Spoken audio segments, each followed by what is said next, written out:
Howdy, partner. Welcome to the American West, the great American frontier. Here you may find the scorching deserts, absolutely lovely, high peaks, and the mighty rivers. You might also find some towns that have been lost to time. These are cities that are really no longer there, but their bones still remain. There's houses, saloons, cemeteries.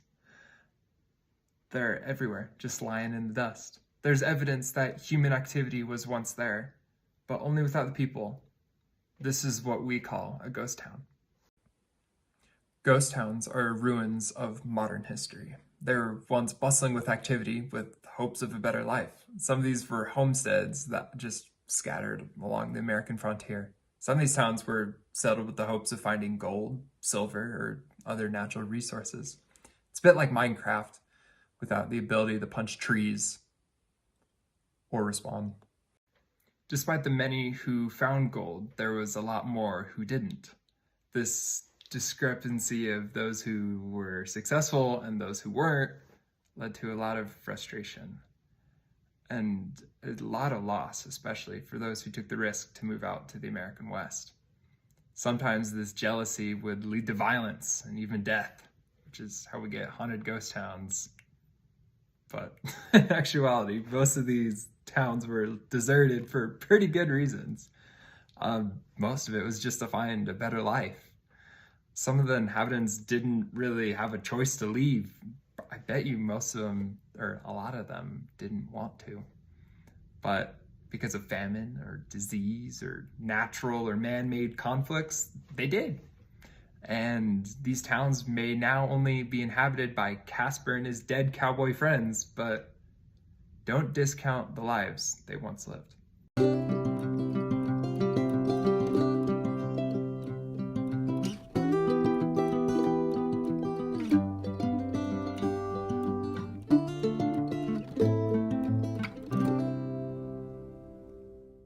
Founded in 1864, after silver and gold was found in a nearby creek, Silver City became one of the largest towns in Idaho, with a population of over 2,500 at its peak.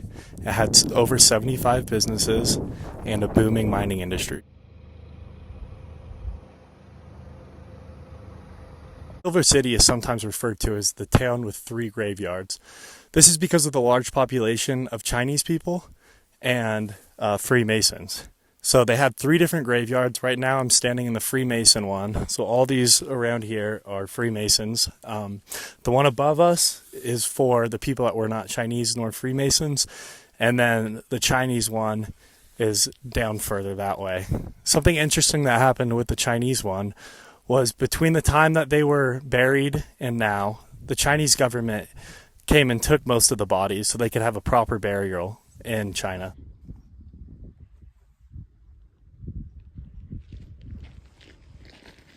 Here behind me is the old drugstore. It's still sometimes in operation a few weeks a year for the visitors that are coming to see it. At its peak, this place had over 75 doctors, lawyers, merchants, and plenty of other businesses for the booming mining economy. To your right here, you'll see the old hanging gallows. And with that, there was the prison that was just behind it. It says what it is on the other side. This Freemason lodge behind me, at its peak, was one of the biggest in all of Idaho, second only to the one in Idaho City. Lodges like this, and the Freemasons in general, are one of the biggest reasons Idaho was able to have such a thriving economy back in the 1800s. This schoolyard was here as a permanent grounds for all the youth in Silver City, Idaho, to get their education. With only one classroom, it was relied solely on one teacher to get everybody the education they needed. Though this was one of the earliest in the state, there were other things that were very early that came about Silver City as well. They were the first town in all of Idaho to have running electricity and a telegraph system. Today, they no longer have the running electricity, and the only way to get in contact with the outside world is through a crank telephone system. Other than that, you got to drive a little bit of ways to get telephone service. Catholic churches of the same design popped up all over the country in different small mining towns. This one in particular is being renovated right now, but you can just imagine how cool it looked back in the day. Around 10 permanent residents here. During the summer, there can be up to 60 people who come up and visit and have land. But with the only access road being closed most months of the year, only 10 people call this their only home.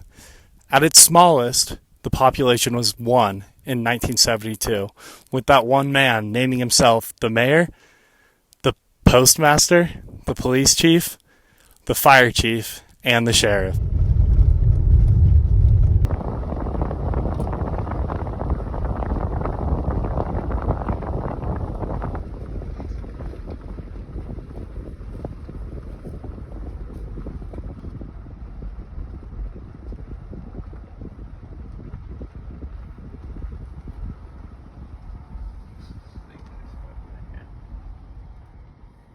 Hi, I'm Tasha Zidding, part of the Silent Street Society. I am here in Grafton, Utah, a ghost town located pretty close to Zion, Utah, about 2 miles away from Rockville. It was officially abandoned and made a ghost town in 1945. Come with me to explore Grafton, Utah. This was the house of John Wood Sr. and Ellen Smith Wood. They moved to Grafton in 1877. John was a farmer and he also raised cattle and worked as a blacksmith. John was known as many things: a mason, a carpenter, created horse-tail ropes, and was a local blacksmith. Grafton was founded in 1862, originally because Brigham Young wanted the community members to farm cotton, but they quickly realized that they needed all of the land to farm food, and so it quickly became a thriving agricultural community. By 1864, the population reached 168 people, but in 1966, Navajo came and killed many of the villagers, so a lot of them left to go live in Rockville.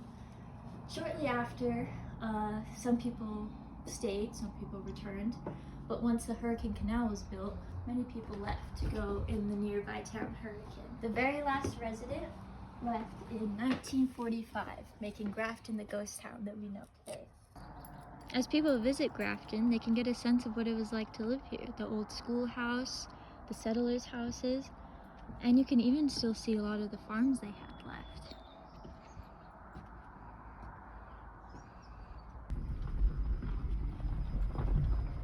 About a half a mile from town, you can find the cemetery of Grafton.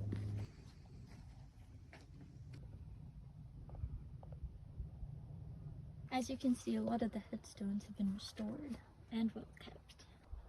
Many of the settlers died from diphtheria, some from the Navajo Indians, and others just by accidents.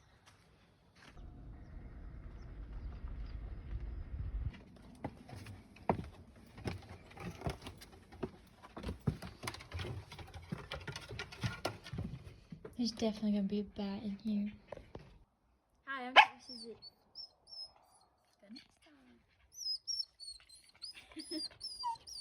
I'm Tasha Zidding and welcome to Disney Channel.